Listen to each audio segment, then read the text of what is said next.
Gracias, Alan, querido. Gracias a Comtelca.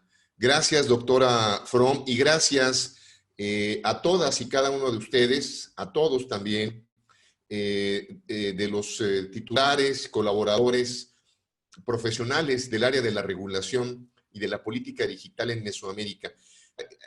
Quiero leerles un texto que preparé porque realmente para mí es una preocupación personal Mesoamérica.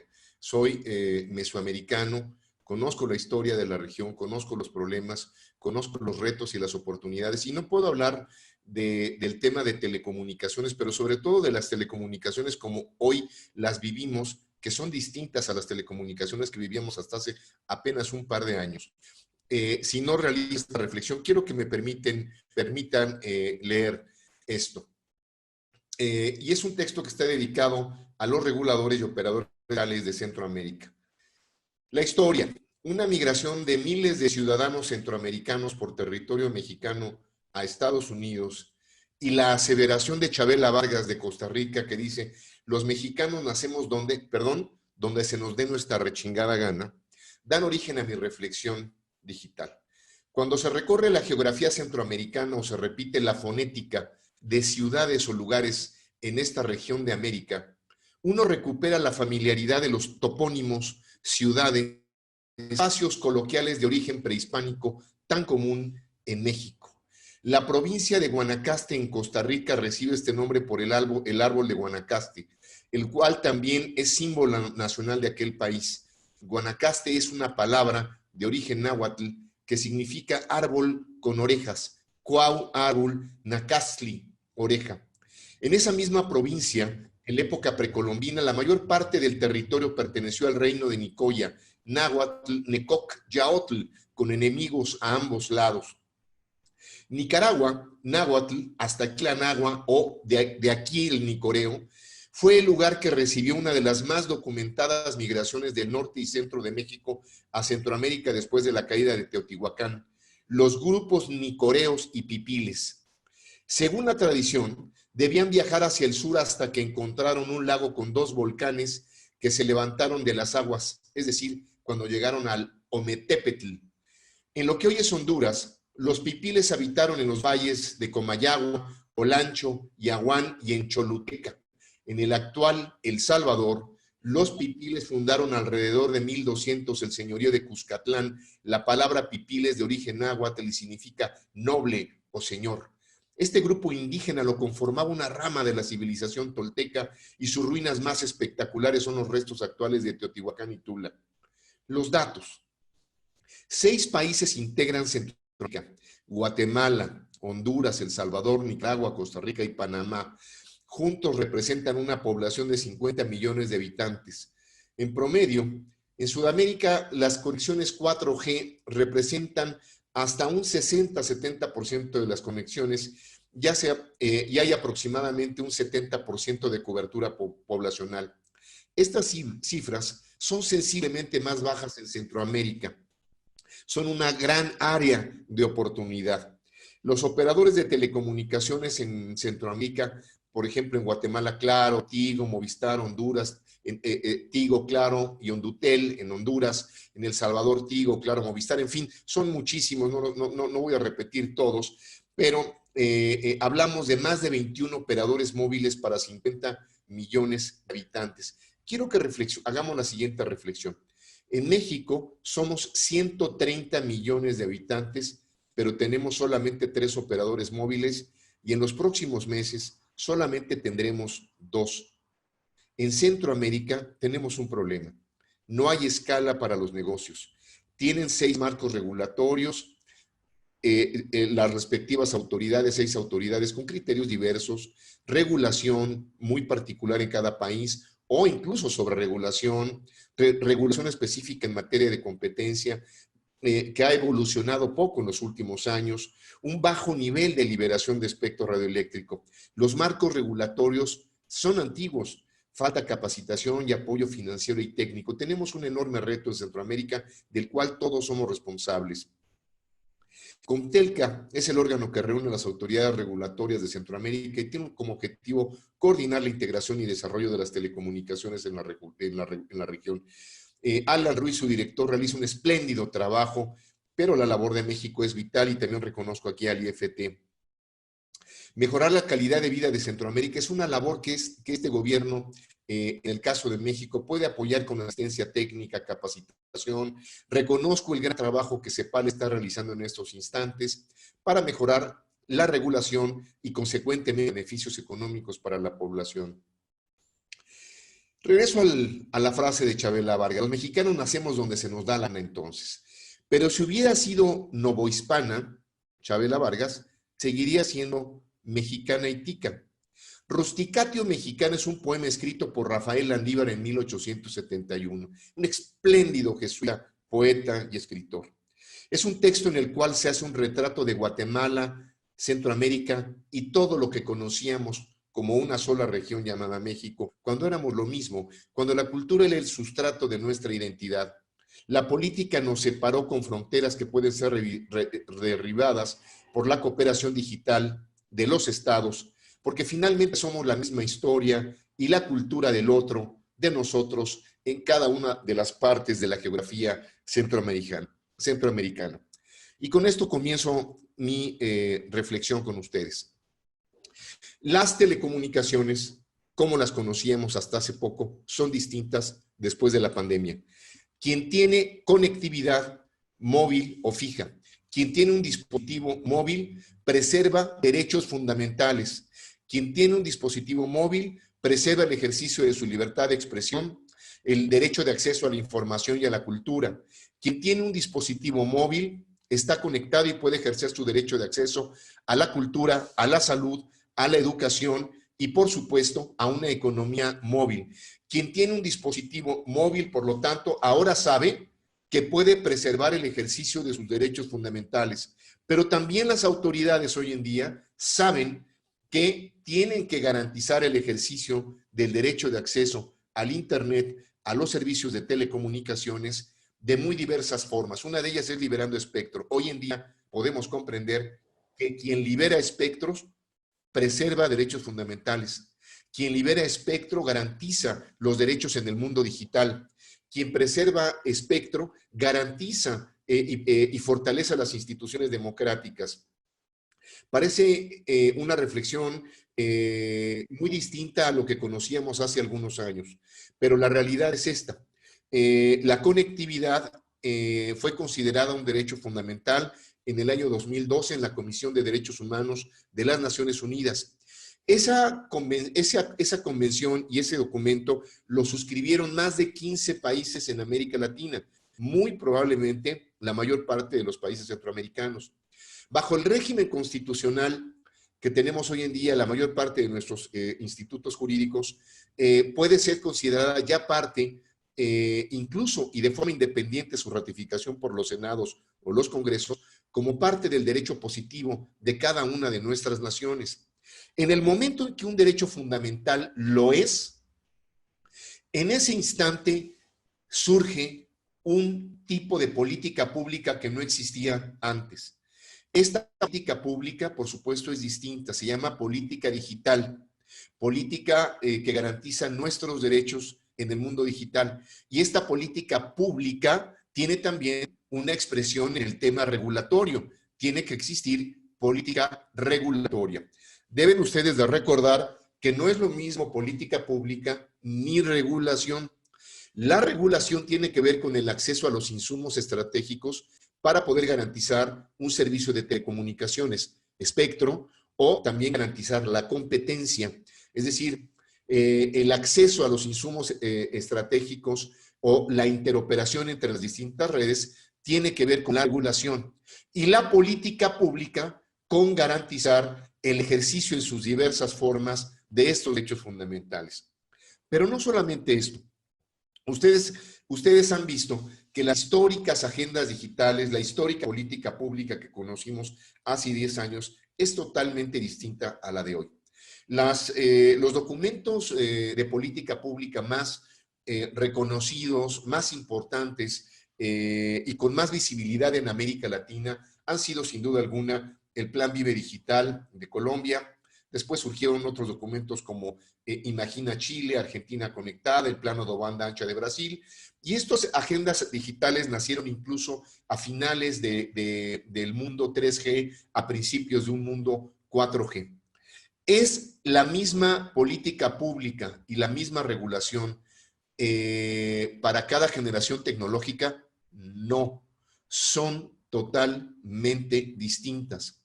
Tiene que ver mucho en materia de regulación las épocas cuando nace la tecnología y cuando se recibe la regulación.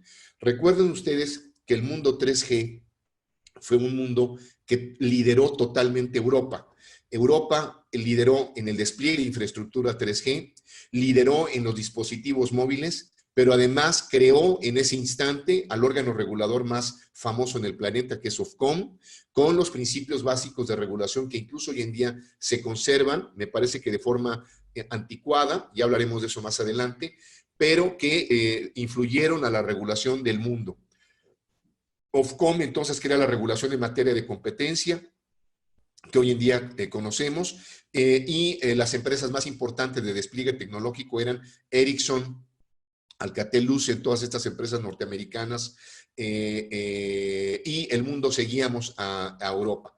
En el mundo 4G, la regulación cambió por completo. El mundo 4G necesitaba de más libertad. Cuando Barack Obama entró como presidente de los Estados Unidos, Facebook tenía 200 millones de usuarios. Cuando Barack Obama entró como presidente de los Estados Unidos, entró con un BlackBerry 3G, que era apenas una pequeña insinuación de lo que era la banda ancha. Cuando sale Barack Obama, sale con un Samsung 4.5G y Facebook tiene más de 2.000 millones de usuarios en el mundo. El mundo 4G permitió la globalización de las cadenas de valor y las empresas más grandes del planeta, que hace 10 años eran las empresas de telecomunicaciones, ahora son las empresas de Internet. Hoy en día, el mundo 4G creó una nueva generación de dinosaurios como empresas que son las famosas GAFA, Facebook, Google, Apple y Amazon, que hacen palidecer en cuanto a ingresos a las operadores de telecomunicaciones que seguimos regulando, como en el mundo 3G. Las empresas de telecomunicaciones se empezaron a enfrentar entonces a nuevos retos. Europa tiene más de 60 operadores de telecomunicaciones, porque las reglas de competencia dicen que en Europa tienen que existir 4 operadores de telecomunicaciones. Hay países como Holanda o Bélgica que pueden tener escasamente 5 millones o 6 millones de usuarios, pero la regulación nos obliga a tener 4 operadores. Estados Unidos, en un mundo 4G, tiene el valor económico del sector de las telecomunicaciones, es exactamente el mismo en Europa que en Estados Unidos. Incluso el PIB del sector telecom en Estados Unidos es ligeramente superior al PIB telecom de Europa. Pero mientras que Europa tiene más de 60 operadores de telecomunicaciones, Estados Unidos tiene solamente 3 operadores de telecomunicaciones: Verizon, AT&T y T-Mobile, que se acaba de fusionar con Sprint. China, en este instante, está deliberando si para generar cobertura en un mundo 5G y saliendo de un mundo 4G, tiene que desaparecer a uno de sus 3 operadores de telecomunicaciones con más de 1.300 millones de usuarios. Estos son algunos de los paradigmas a los que nos tenemos que enfrentar en materia regulatoria. Vieja regulación que proviene de un mundo 3G y nueva regulación tanto en materia de acceso y a insumos estratégicos como licitación de espectro, políticas de regulación y de interconexión, como incluso en materia de competencia económica. Necesitamos nuevas inversiones en el sector. Las inversiones en el mundo 4G están habilitadas. Ustedes podrán ver que Europa ha tenido enormes problemas para poder liberar inversiones para 5G. Ustedes ya saben en este instante que 5G necesita 10 veces más radiobases que 4G. 5G necesita 10 veces más fibra óptica que 4G. Entonces, ustedes podrán imaginarse que con los ingresos que tienen los operadores de telecomunicaciones, no hay dinero ni hay escala para poder generar esas inversiones. Entonces tenemos un problema, insisto, viejos marcos regulatorios, viejas leyes y mal diseño institucional. Tenemos que trabajar en nueva institucionalidad, nuevas facultades para ustedes, nuevas competencias para los órganos reguladores y nueva institucionalidad para política pública. Y por último, agenda digital. Yo creo que en este orden, si hay política pública, es decir, agenda digital, pero tenemos pocas facultades para cada uno de ustedes en materia regulatoria, van a tener pocos dientes para morder o impulsar o generar estímulos. Ahora necesitan ustedes generar regulación que estimule la inversión, no que la corte, que la ahuyente o que la saque de su país. Necesitan generar inversión que permita aprovechar las capacidades de inversión de los operadores de telecomunicaciones. Les debo de avisar que en América Latina no tenemos nuevos operadores de telecomunicaciones, son prácticamente los mismos. En Europa también. Y hay otro reto que tenemos, cada día los ingresos más bajos. Para que se den cuenta de esto, Europa tiene un promedio de ARPU, lo que es el ingreso promedio de usuario, de alrededor de $36 de ingreso en Europa. Estados Unidos tiene un ARPU cercano a los $42, pero América Latina tiene ARPUs muy bajos. Chile tiene de los ARPUs o el ARPU más alto en América Latina, con solamente 15 millones de habitantes, 16 millones de habitantes, tiene un ARPU de $11. Brasil, $9. Chile, Colombia tiene un ARPU de $5.5 de ARPU. México, de $6 de ARPU. Y ustedes tienen ingresos por abajo de esas cantidades. Entonces, es muy complicado sostener en cada país a 3 o 4 operadores con ingresos abajo y además buscando que se genere cobertura y bajas tarifas. No cuadran los números, pero tampoco cuadra que les pidamos a los operadores más inversión. Por lo tanto, tiene que surgir, me parece que para 5G, una nueva generación de política regulatoria que estimule la inversión, que genere inversión, que estimule la cobertura y que nos permita abatir la brecha digital y eventualmente procesos de transformación digital. Yo creo, con esto voy cerrando mi presentación, que es, insisto, muy importante tener 3 cosas básicas. Nuevos marcos legales actualizados. Recuerden en este instante, las últimas modificaciones a las legislaciones en América Latina fueron en el 2013, fueron México, Ecuador y España, quienes lanzaron sus leyes de telecomunicaciones. Recientemente hubo modificaciones a la legislación de telecomunicaciones de Brasil, cambiaron algunos artículos para volverla mucho más contemporánea, pero a pesar de que en el 2013 se modificó la ley de España, en este instante tenemos un nuevo anteproyecto extraordinario de marco jurídico en España que deja de voltear mucho a Europa y voltea más hacia los Estados Unidos. Entonces, es un marco jurídico, una ley que desregula, que además vincula a obligaciones regulatorias a los operadores, ya no solamente de telecomunicaciones, sino a las empresas de Internet.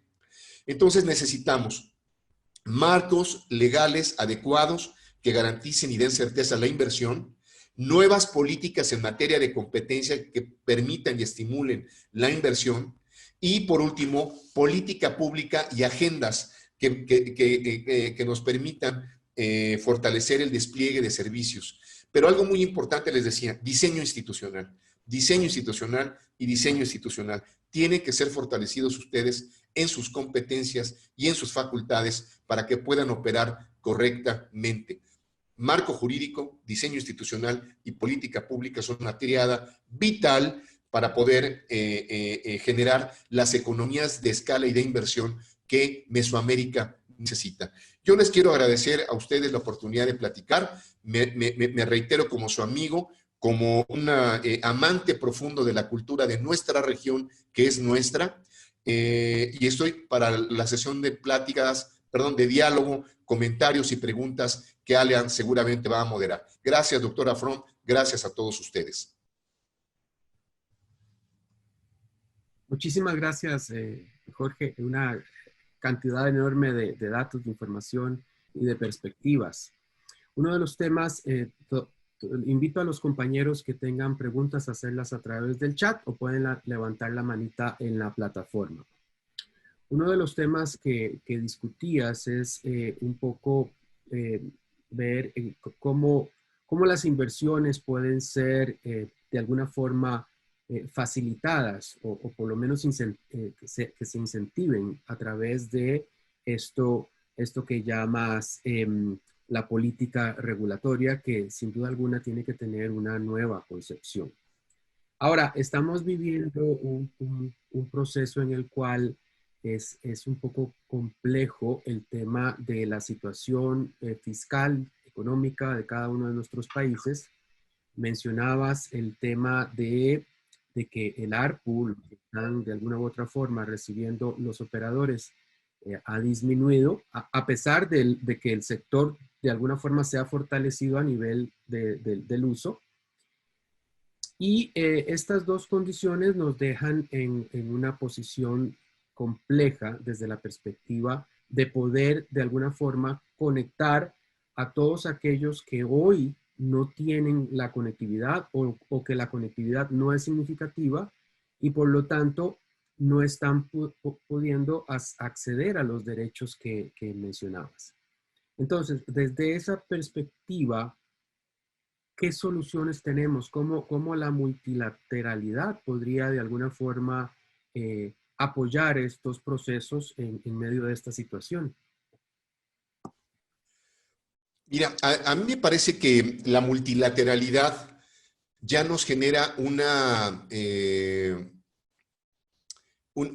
gran ventaja, Alan, porque nos permite a un grupo de ciudadanos y de gobiernos, perdón, trabajar sobre un solo objetivo. El hecho de estar en este momento hablando con ustedes, de participar en este instante y ser, perdón, déjame poner aquí mi pantalla completa. Aquí está ya.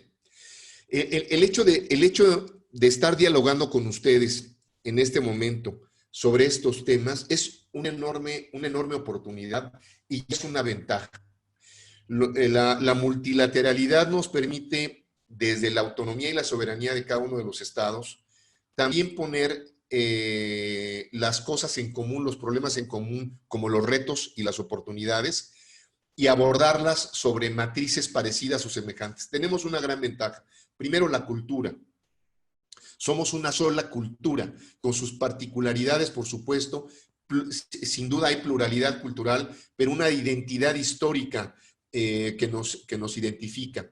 Segundo, tenemos los mismos problemas, problemas económicos. México tiene también, ya como estado contemporáneo, los mismos problemas. Oaxaca y Chiapas y Tabasco son los estados más desconectados que tenemos en el país. Compartimos este mismo problema con Mesoamérica.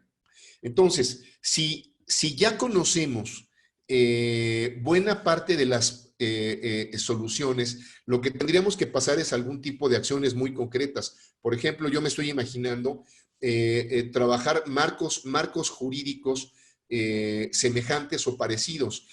La realidad es que cuando uno revisa las distintas leyes de los países del sector de telecomunicaciones, no son muy distintas unos entre otros. Más bien hablamos de cuáles son los más exitosos y cuáles no, cuáles traen una carga histórica regulatoria que no permite avanzar y cuáles son los que sí nos permiten avanzar hoy en día, ¿no? Yo les mencionaba que nos debatimos entre Europa y Estados Unidos. Europa es un país, Europa es una confederación de estados y por lo tanto tiene un enorme problema. Todo tiene que autorizarse en el gobierno supranacional, supraestatal, y luego bajar a los congresos de cada uno de los estados que integran Europa. Eso hace muy burocrática la posibilidad de bajar soluciones para todos. La segunda es que hay mucha regulación antigua. Toda la regulación que yo conozco europea en el sector de telecomunicaciones es de principios del 2000, cuando surge Ofcom, y no ha variado, salvo algunos países como España que en este instante han comprendido que tienen que salirse un poco de ese marco, digamos, esa camisa de fuerza que es la regulación paneuropea. En el caso de Centroamérica, a mí me parece que debería de ser razonablemente más fácil. ¿Por qué? Porque ya se vio que las tecnologías de la información ayudaron a mantener los signos vitales de la sociedad. Insisto, quien durante la pandemia, durante sobre todo los 4 meses que estuvimos total y absolutamente enclaustrados, quien estuvo conectado, mantuvo el ejercicio de derecho de acceso, insisto, a la información pública, libertad de expresión, educación, salud, y hoy en día también. Pero como dice el documento de la OCDE que presentó la semana pasada, tanto CEPAL como la OCDE, y en voz de José Ángel Gurría, los países que estén más digitalizados van a salir más rápido de la crisis económica. Y yo agregaría, quienes desplieguen más rápido infraestructura van a preservar aún más los derechos fundamentales de los ciudadanos. Economía y derecho, por virtud del milagro tecnológico, nos van a sacar más rápido de la pandemia que otras. A diferencia de otras pandemias que ha habido a lo largo de la civilización, que están documentadas desde la época de Grecia, pero incluso desde los 10 mandamientos, con las pandemias bíblicas, esta pandemia tiene de nuestro lado las redes de telecomunicaciones, cómputo, supercómputo, procesadores, software, y una serie de herramientas que nos van a permitir salir más rápido. Lo que tendremos que hacer desde el lado de la regulación es gestionar y promover las inversiones para que salgamos más y aún más rápido que antes. Les voy a dar un caso muy controvertido que ha habido ahora en Sudamérica. Hace unas cuantas semanas, Argentina tomó la decisión de suspender las tarifas del servicio de telecomunicaciones hasta fin de año. Esto es un poco delicado cuando un país tiene un 80% de inflación anual, pero sobre todo es más incomprensible cuando ha habido diálogo con los operadores de telecomunicaciones y el gobierno ha hecho un espléndido trabajo. El regulador argentino había hecho un gran trabajo en ACOM de diálogo con los operadores.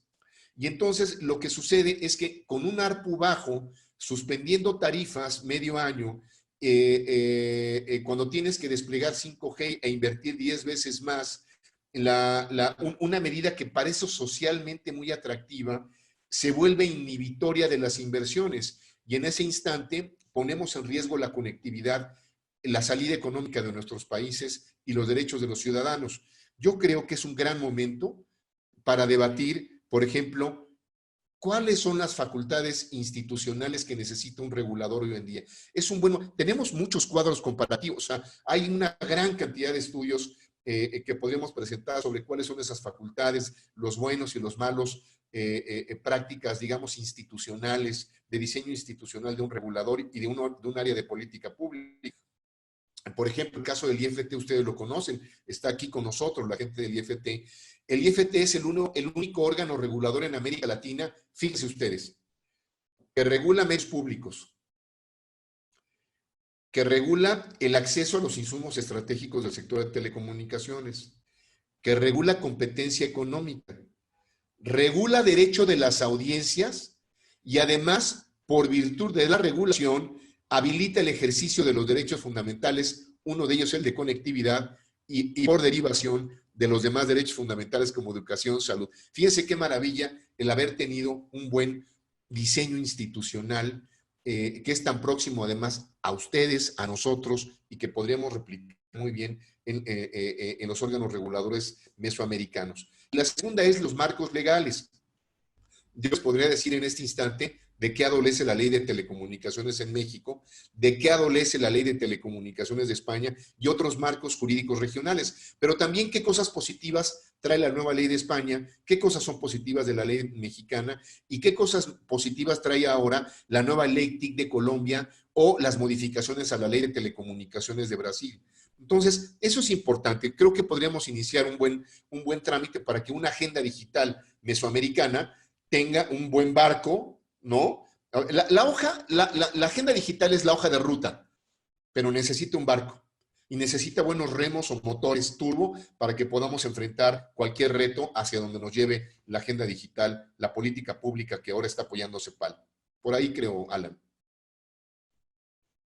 Muchísimas gracias, Jorge. No veo, no sé si alguno tendrá alguna pregunta por ahora, pero en lo que se animan, nos quedan unos minutos. Has mencionado en varias oportunidades el tema de la competencia, la regulación en competencia, que pues es un tema sumamente interesante y complejo y con una evolución constante.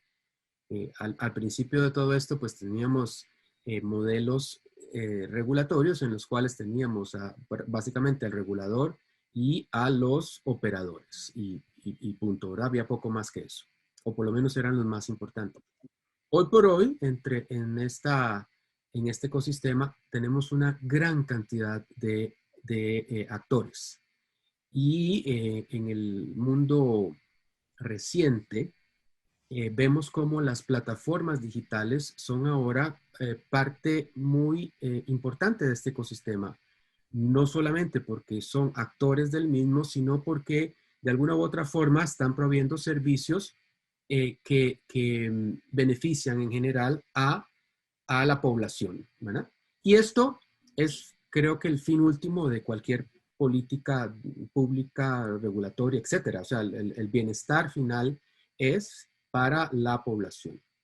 ¿Cómo, cómo nos adaptamos a este nuevo mundo donde de alguna forma en las regulaciones actuales nos preocupa mucho los minutos de las llamadas, regular calidad a nivel de, por ejemplo, caídas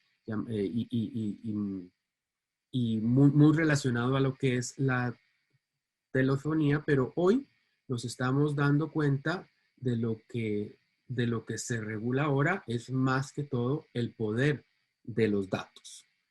¿Cómo empezamos y quizás con quién lo empezamos a discutir? Porque el tema se complica un poco, dado que estas nuevas plataformas pues no forman parte de los regulados de todos nuestros reguladores, valga la redundancia.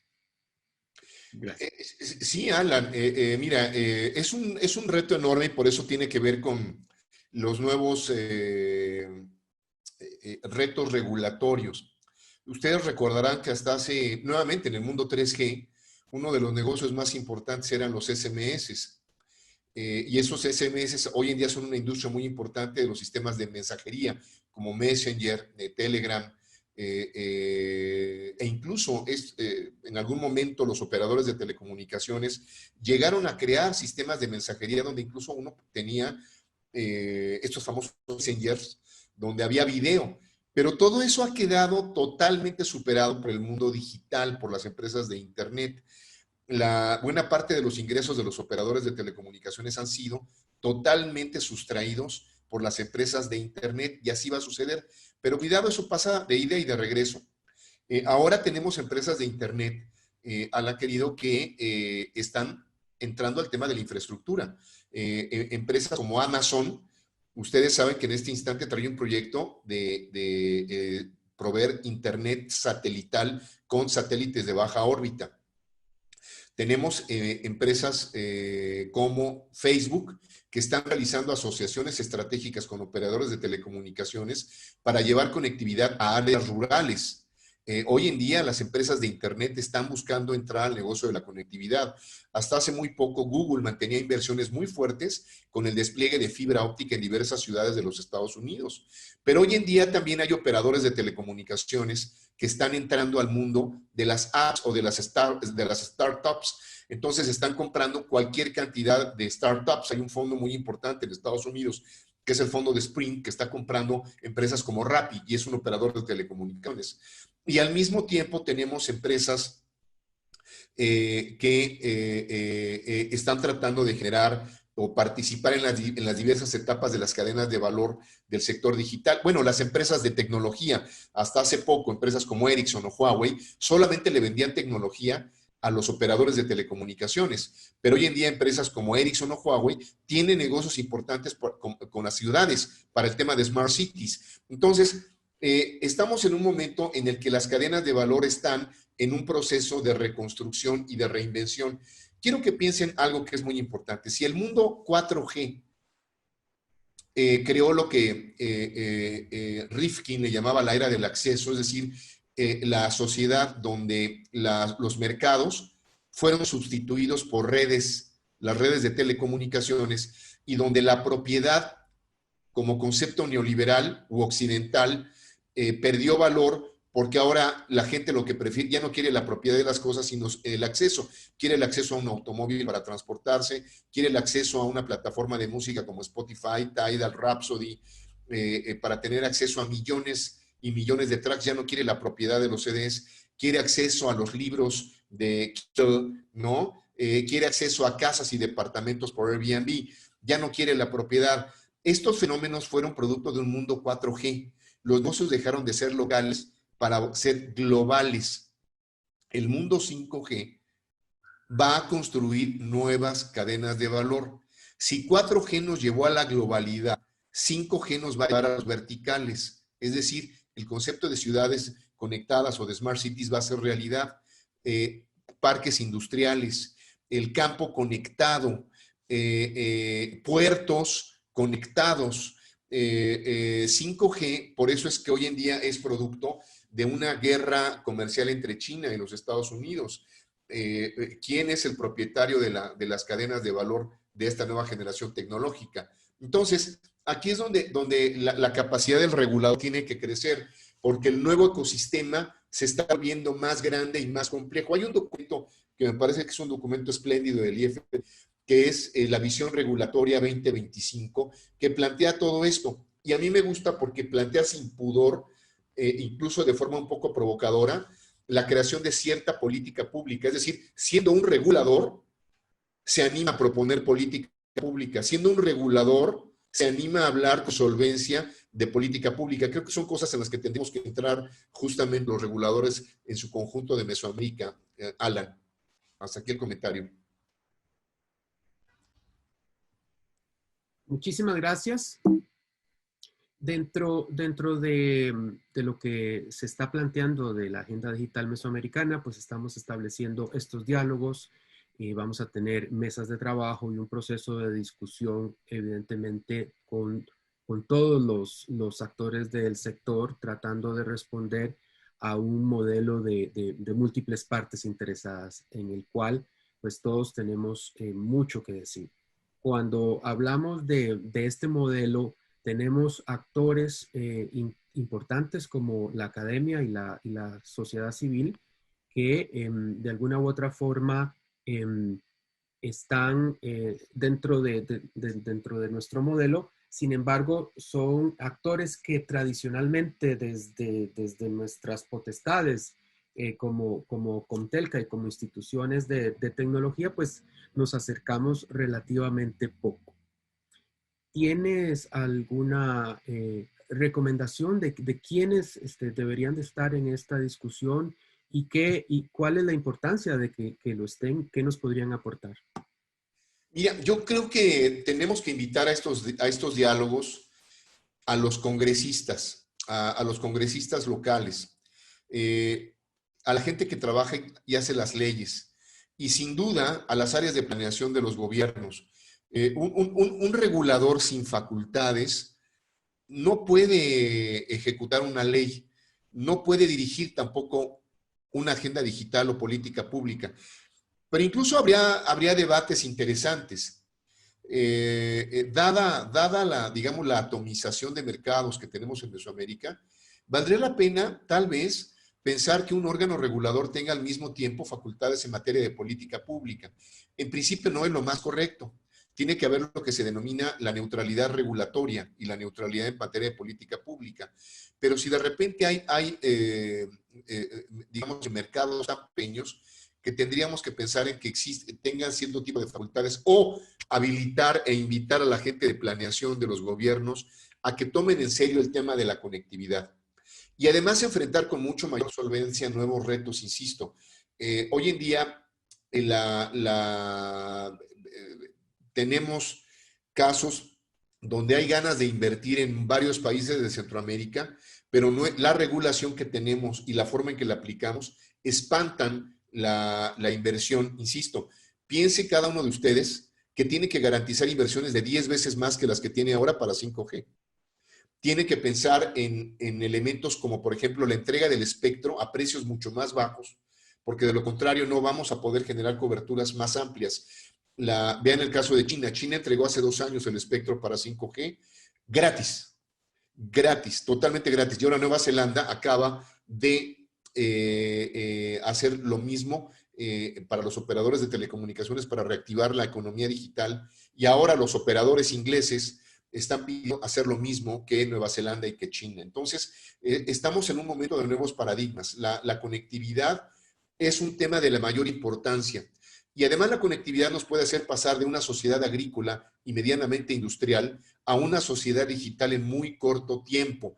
Esa es la gran ventaja. Los cambios en materia digital son muy inmediatos, se dan muy rápido, no son generacionales. La gente que se conecta rápidamente comienza a ser productiva, empieza a prepararse, educarse más, adquirir información cultural de manera más eficiente, fortalece las instituciones democráticas. El que está conectado ayuda rápidamente a una sociedad a ser más eficiente y madura. Entonces, yo creo que aquí el reto es trabajar regionalmente con acciones muy concretas, así como tienen ya el tema de la agenda digital mesoamericana. Habría que pensar ahora en la institucionalidad y en el trabajo de cada uno de los reguladores y los policy makers de cada uno de los países de Mesoamérica.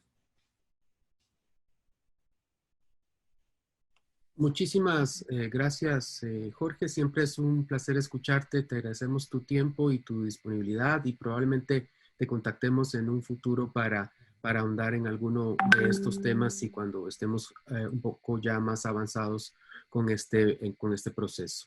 De nuevo, Gracias. muchísimas gracias y muy buenas tardes a todos.